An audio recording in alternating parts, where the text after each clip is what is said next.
ఆడవాళ్లకు ఇవి అవసరం. అవి ఏంటో తెలుసుకుందాం. ఇంటి విషయాలను గట్టిగా మాట్లాడకూడదు. కొత్త వారికి కష్టాలు చెప్పుకోకూడదు.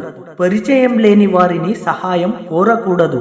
స్నానం చేసే నీటిలో అప్పుడప్పుడు కాస్త రాళ్ల ఉప్పు వేసుకొని స్నానం చేస్తే దిష్టి పోతుంది. అరికాలులో కాటుక కానీ కాస్త ఒక కప్పు కొబ్బరి నూనె కానీ వేసుకోవాలి. మీ వెంట వెళ్ళిన చోట నెగిటివ్ ఎనర్జీ అనేది రాదు.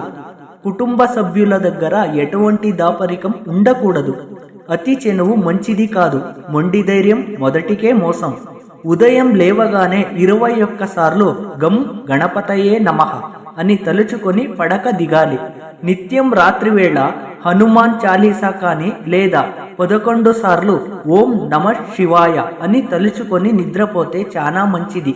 మీకు తెలియని కొత్త వారితో గాని, తాంత్రికులతో గాని, మంత్రికులతో గాని చేతికి ఏది నేరుగా తీసుకోకూడదు. చీకటి పడ్డాక ఒంటరిగా బయటికి వెళ్ళాలి అంటే తోడు లేకుండా వెళ్ళకూడదు.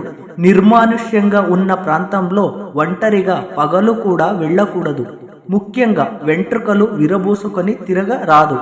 గుర్తు పెట్టుకోండి, అష్టమి, అమావాస్య, ఆదివారం ఇలాంటి రోజులలో దుర్గ పూజ చేయడం, దుర్గ స్తోత్రం చదవడం, దుర్గ గుడికి వెళ్ళడం చాలా మంచిది. ఈ వీడియో నచ్చితే లైక్, షేర్, సబ్స్క్రైబ్ చేయండి.